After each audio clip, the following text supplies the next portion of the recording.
Tanah longsor di Kabupaten Agam, Sumatera Barat merenggut nyawa 2 orang korban.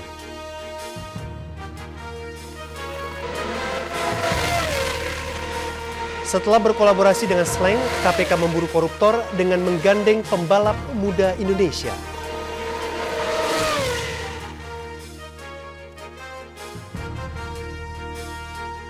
Halo pemirsa, kedua laporan tadi beserta sejumlah laporan penting lainnya akan kami hadirkan untuk Anda. Saya Putra Nababan dan inilah Seputar Indonesia.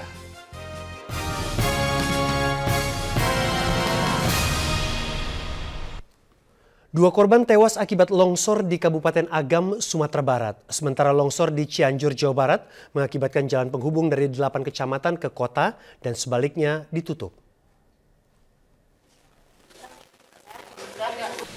Rusdi tak kuasa menahan sedih saat melihat 2 orang warganya, Dasrial dan Akmal, tewas tertimbun longsor. Kedua warga Pakan Usang, Kecamatan Malak, Kabupaten Agam, Sumatera Barat tersebut terseret tanah longsor hingga masuk ke jurang setinggi 300 meter. Rekan mereka, Joni, juga nyaris meregang nyawa. Namun, ia yang kala itu tengah mengendarai sepeda motor berhasil menyelamatkan diri.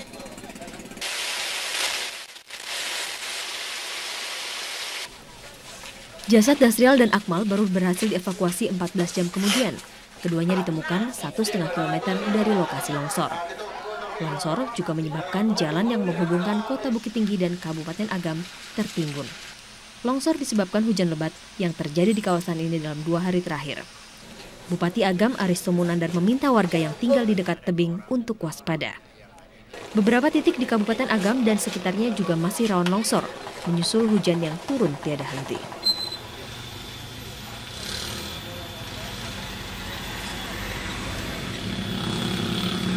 Longsor juga menyebabkan jalan sepanjang 75 meter di kawasan Pagelaran, Cianjur, Jawa Barat amblas karena labilnya tanah. Akibatnya aktivitas warga di 8 kecamatan yang akan menuju kota Cianjur atau sebaliknya terganggu. Longsor disebabkan hujan lebat yang mengguyur kawasan ini sejak kemarin malam. Sejauh ini pemerintah kabupaten setempat belum memperbaiki jalan yang amblas. Sementara beberapa warga turun tangan untuk mengatur arus kendaraan di areal jalan terjadinya longsor. Tim Liputan RCTI melaporkan. Menyusul hujan deras sejak Rabu malam, Kota Padang, Sumatera Barat hari ini dilanda banjir. Ratusan rumah warga di 4 kecamatan tergenang air setinggi antara setengah meter hingga 1 meter. Keempat kecamatan yang dilanda banjir yaitu Kecamatan Nanggalo, Kuranji, Koto Tangah, dan Lubuk Begalung. Selain pemukiman warga, banjir juga menggenangi sekitar 200 hektar sawah. Para siswa SMP 27 Sungai Sapih, Kecamatan Kuranji, hari ini diliburkan karena gedung sekolah mereka tergenang air. Ratusan hektar sawah di Kabupaten Tangerang, Banten terendam banjir.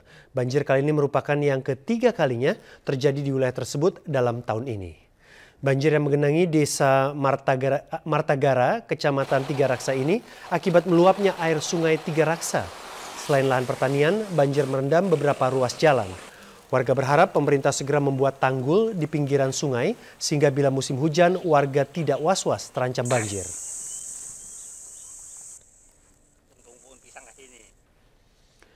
Hingga sore tadi, puluhan rumah di Jalan Deplu Raya, Bintaro, Pesanggerahan, Jakarta Selatan masih terendam banjir. Banjir di kawasan ini disebabkan meluapnya sungai sejumlah pintu air di wilayah Bogor dan Depok.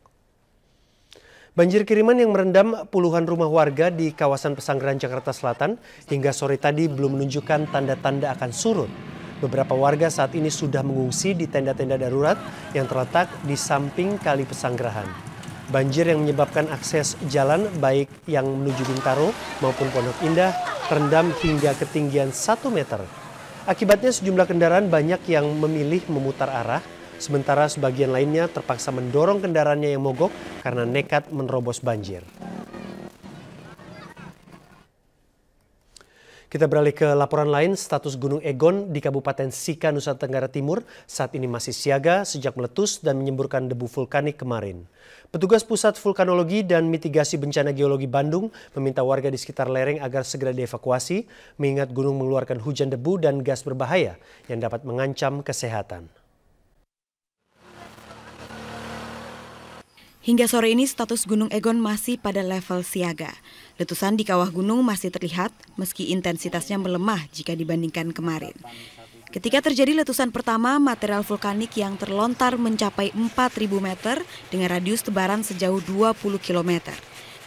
Hari ini data petugas Pusat Vulkanologi dan Mitigasi Bencana Geologi Bandung menunjukkan 1 km dari kawah Egon terjadi semburan abu vulkanik dan asam putih tebal setinggi 50 hingga 100 meter dengan luas tebaran 3 hingga 5 km. Semburan material dari kawah Gunung Egon mengandung gas beracun seperti karbon monoksida, belerang, dan gas berbahaya lainnya yang dapat mengancam kesehatan manusia. Sakit? Iya. Kenapa? Bau belerang ini. Kalau sampai kepala sakit kan? Iya, sampai muntah. Alam darah yang di alam. Anak-anak? Anak-anak baru pilek sudah 2 malam. Penduduk-penduduk sebenarnya sampai detik ini harus diungsikan. Dari kemarin kita sudah rekomendasikan ke Pemda untuk segera diungsikan, bahkan dikosongkan daerah yang terutama Bau Keringet dan Beling Batu dalam lingkaran merah. Selain menyarankan warga untuk dievakuasi ke daerah yang lebih aman, Yosef juga meminta warga menggunakan masker untuk menghindari berbagai gas yang berakibat pada menurunnya kesehatan. Selain menyelimuti rumah dan tanaman warga, debu vulkanik juga membuat air yang dikonsumsi warga tercemar. Selain keruh karena bercampur lumpur, air juga berbau dan tidak layak diminum. Sejauh ini, bantuan darurat berupa masker, beras, mie instan, dan air bersih sudah disalurkan ke posko bencana Gunung Egon di kantor camat YGT. Namun, nampaknya tidak ada tanda-tanda pemerintah akan mengungsikan warga ke tempat yang lebih aman. Akibat semburan debu vulkanik Gunung Egon, sedikitnya 10 desa ditutupi debu. Dari Kabupaten Sika, Hari Harzufri melaporkan. Anak-anak sekolah dasar terancam stres menghadapi ujian nasional. Tetaplah di Seputar Indonesia untuk laporannya.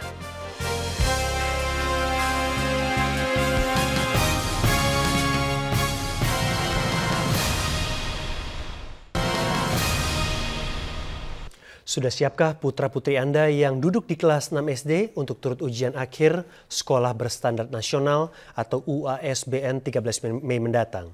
Sejumlah pihak khawatir tingkat kesulitan UASBN yang begitu tinggi akan membuat stres anak-anak usia sekolah dasar.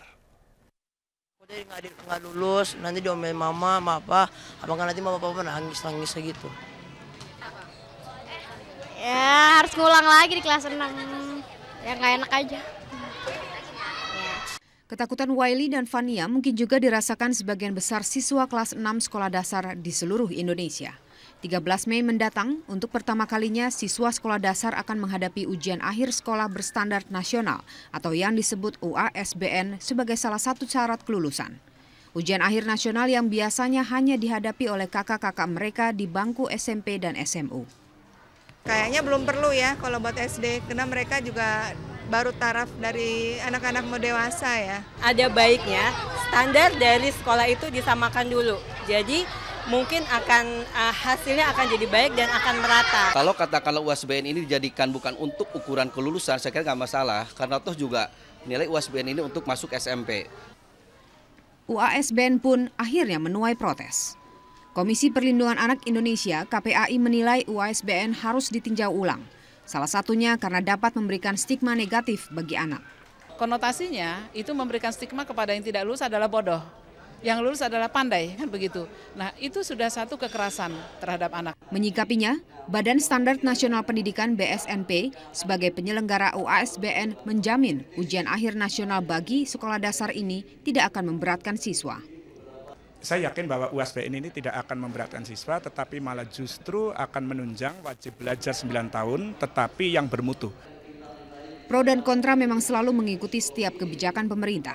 Namun mempersiapkan diri sebaik-baiknya akhirnya adalah pilihan terbaik karena waktu pelaksanaan ujian akhir SD sudah semakin dekat.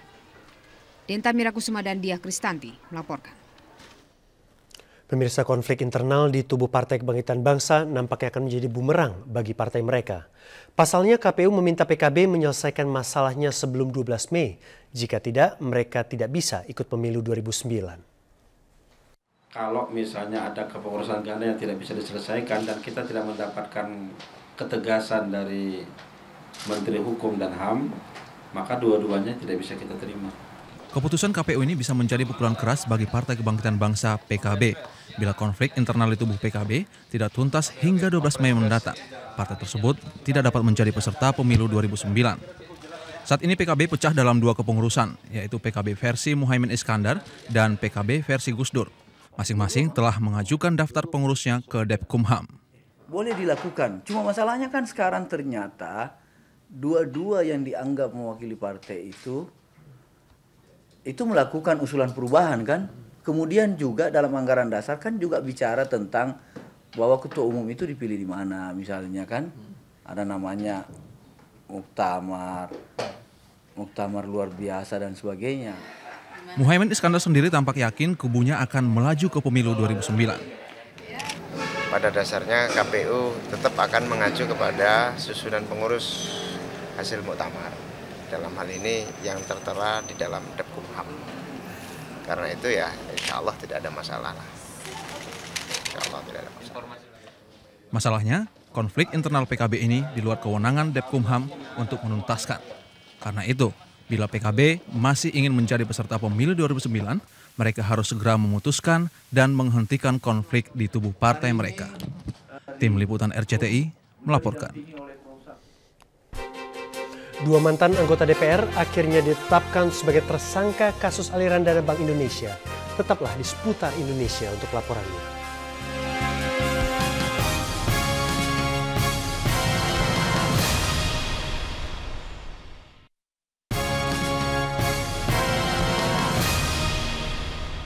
Pasangan Samsul Arifin dan Gatot Pujo Nugroho yang diusung PKS, P3 dan Koalisi Partai Kecil masih memimpin perolehan suara dalam Pilkada Sumatera Utara.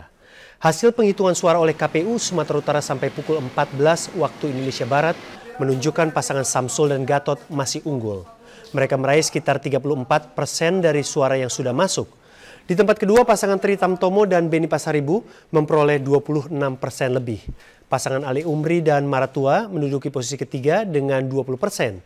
Posisi keempat yaitu Abdul Wahab Dalimunte dan Raden Syafi'i dengan sekitar 11%. Sementara posisi terakhir ditempati pasangan R.E. Syahaan dan Suherdi 8% lebih. Jumlah suara yang sudah masuk hingga pukul 14 hari ini 170.000 suara, sedangkan jumlah total pemilih sekitar 8 juta orang. Pemirsa, Komisi Pemberantasan Korupsi KPK akhirnya mengumumkan penambahan 2 tersangka baru skandal aliran dana Bank Indonesia. Kedua tersangka baru ini adalah mantan anggota Komisi 9 DPR, Antoni Zedra Abidin dan Hamka Yamdu. Belum jelas apakah penyidik KPK juga akan menyeret anggota DPR lainnya. Ini adalah pemanggilan Antoni Zedra yang pertama sejak ditetapkan menjadi tersangka. Mantan anggota Komisi 9 DPR ini bersama rekannya Hamka Yamdu sudah ditetapkan sebagai tersangka skandal aliran dana BI sejak 10 April. Dari informasi yang sampai ke saya, sejak tanggal 10 April 2008, keduanya sudah kita tetapkan sebagai tersangka. Pasalnya, Pak? Kenapa? Pasalnya? Sementara ini lagi kita ini dulu, kan baru diperiksa hari ini sebagai tersangka. Entah kepentingan apa yang dimaksud, namun diketahui Antoni Zedra Abidin pernah menjabat Ketua Sepanitia Perbankan Komisi 9. Zedra bersama Hamka Yamdu yang juga duduk di Komisi 9 diduga ikut menikmati dana Bank Indonesia yang dikucurkan kepada sejumlah anggota DPR sebesar 31,5 miliar rupiah pada tahun 2003. Dana tersebut diduga turut melancarkan pembahasan aturan tentang perbankan. Sejumlah nama di Komisi 9 saat itu disinyalir ikut menerima dana Bank Indonesia. Namun selain Zedra dan Yamdu, belum ada anggota Komisi 9 lainnya yang diperiksa KPK. Badan Kehormatan DPR pun belum pernah mengungkap sejauh mana penyelidikannya atas anggota DPR yang diduga terlibat skandal ini. Ade Yudian dan Agus Prianto melaporkan. Untuk kesekian kalinya karyawan Adam Air berdemo menuntut pembayaran gaji mereka. Unjuk rasa kali ini dilakukan bertepatan dengan RUPS luar biasa Adam Air.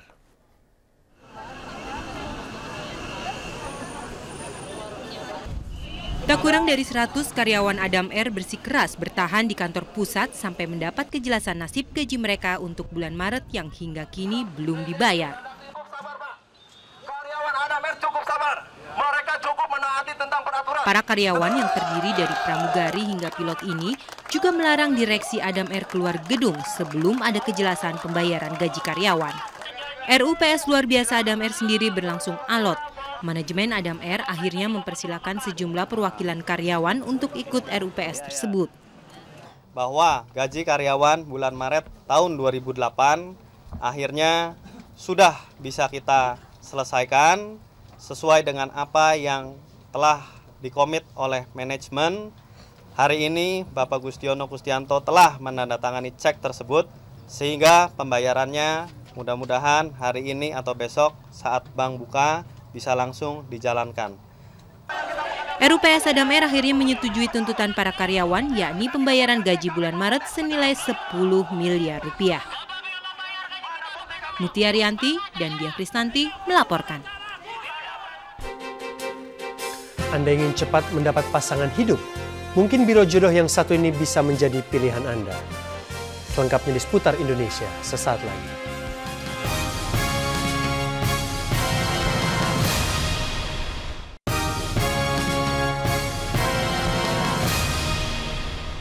Tim dokter Rumah Sakit Umum Dr. Sutomo hari ini melakukan operasi perbaikan wajah Siti Nurjazilah alias Lisa. Operasi Lisa hari ini adalah operasi yang ke-11. Bagian wajah Lisa yang dirapikan adalah jaringan parut di bagian leher, mulut kanan kiri, dan kedua matanya. Tim dokter yang dilibatkan terdiri dari spesialis bedah plastik, spesialis anestesi, psikiater, dan spesialis lainnya. Tim dokter mengurangi jaringan parut di bagian wajah Lisa tersebut. Observasi akan dilakukan 2 hingga 3 bulan mendatang untuk melihat jaringan parut tersebut muncul kembali atau tidak. Jika jaringan parut kembali muncul, tim dokter akan melakukan perbaikan, namun bila jaringan parut hilang, Lisa akan siap bersosialisasi ke masyarakat. Pemirsa, jika Anda merasa Anda masih lajang dan berminat mencari pasangan hidup yang taat, ada sebuah biro jodoh yang unik, namanya Biro Sang Penjemput Cinta. Syaratnya jujur dan tidak malu.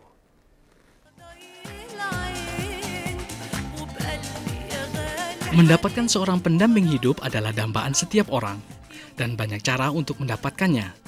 Salah satunya dengan melalui biro jodoh.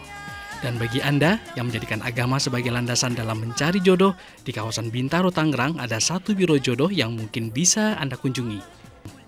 Berdiri sejak tahun 2003, Biro Jodoh Mahabah Movement yang didirikan Ustadz Restu Sugiharto ini awalnya hanya menjodohkan teman dan dosen tempat kuliahnya. Ternyata setelah perjodohan berhasil, dengan modal nekat, Ustadz Restu mulai merintis biro jodohnya. Menurut setiap orang, bila ingin mencapai kesempurnaan hidup, haruslah menikah. Dengan kata lain, dia itu beribadah sehebat apapun, sedekah sebanyak apapun, kalau nggak nikah-nikah, paling 50%. Karena 50% yang lain disempurnakan dengan... Proses perjodohan yang ditawarkan oleh Ustadz Cinta ini pun tergolong unik dan sederhana. Mulai dari pendaftaran, hingga perjodohan dilakukan oleh Ustadz Restu Sugiharto. Namanya B misalnya, ketika mereka pengen menikah gitu saja, kita sudah langsung mencoba untuk mencarikan, dan bisa jadi kita kenalkan dengan orang yang belum dia kenal. Setiap tim yang disebut tim Buser Cinta difungsikan untuk menjemput bola, menjemput jodoh. Beberapa orang yang berjodoh bahkan tidak hanya dari Jakarta, bahkan ada yang dari luar daerah termasuk mancanegara. Akbari Majid dan Agung Pribadi melaporkan. Terobosan baru kembali dilakukan Komisi Pemberantasan Korupsi KPK. Setelah mengajak musik slang dalam kampanye memerangi korupsi, KPK kali ini menggandeng pembalap Tinton Suprapto, Ananda Mikola, dan Moreno Suprapto. Para pembalap berbakat Indonesia ini sengaja diminta datang untuk menggagas program melatih pegawai KPK mengemudi mobil. Harapannya, Ananda dan Moreno bisa meningkatkan kemampuan mengemudi pegawai KPK, terutama saat penyergapan tersangka koruptor. Belum diketahui pasti kapan pelatihan khusus ini akan digelar. Yang belum diketahui juga adalah apakah para tersangka koruptor memang jago balap.